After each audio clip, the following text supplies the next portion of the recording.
Yeah, we're a group of engineers, students, staff, and faculty that bring the power of engineering to cultural heritage research.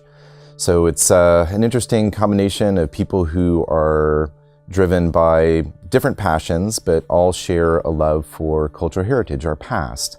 We bring people from the humanities and social sciences together with engineering students and staff, and of course faculty, to really tap the true potential of engineering for cultural heritage. So our cultural heritage engineering team, our home is in the Qualcomm Institute, which is a group of, or a cluster of centers that all kind of represent these mashups, right? So people who want to bring disparate disciplines together to do something really unique and exciting and innovative that otherwise might not have a home in a traditional university department. We can do those things at Qualcomm Institute. So when you take cultural heritage, archaeology, art, architecture, and match it up with engineering, you get something that is not really all that typical of a discipline or a way of doing things. So that engineering draws upon a number of different departments and programs within the Jacobs School of Engineering. It could be mechanical, electrical, aerospace, computer science, and engineering.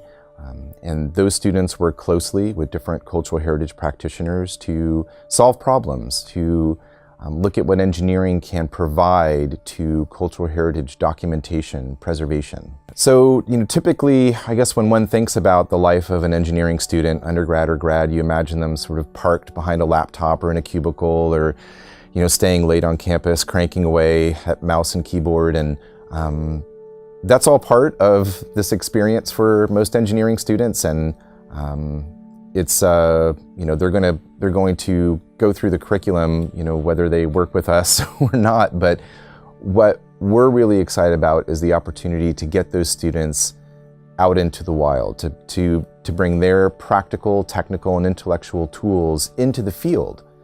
When you're in the field, things go wrong, things break. People get hurt, we get stranded, things are not always predictable. And I think that's part of building a more resourceful and resilient engineering student. After these drone flights and after reviewing all of the data, we sharpened our machetes and went out into the bush. And again, taking engineering into the wild. Can't do everything behind the computer. Sometimes you really have to get boots on the ground and your machetes out and hack your way into the jungle and see what's there. When they leave campus and go off into the world, that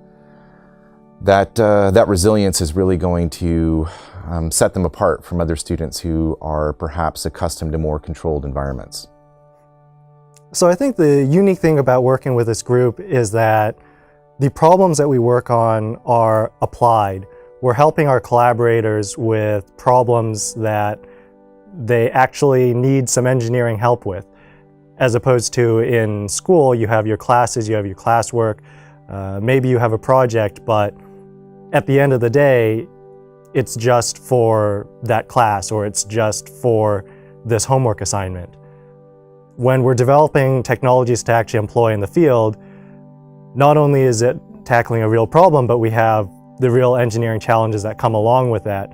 Things that may not come up in actual schoolwork or are just sort of out of the scope of what you would do in an engineering class. Then there's also the aspect of going out in the field and needing to jerry-rig everything when things inevitably break on you. So these are some interesting and valuable skills that we've picked up in this group.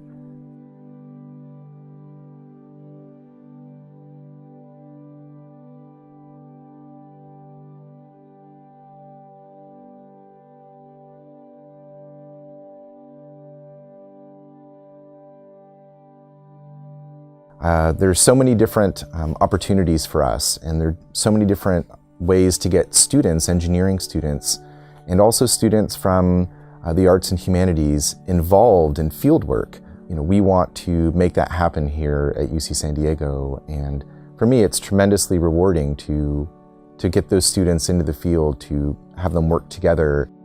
What I've been really most encouraged by is the way in which our students at UC San Diego interact with their counterparts internationally. So when we go to the field, our students from Jacobs School of Engineering or from College of Arts and Humanities, when they go into the field, they interact with different cultural heritage practitioners, other engineers, other artists and historians and archaeologists. They become our campus's ambassadors, bringing their knowledge and their expertise out into the world and to meet with other people who share that same passion.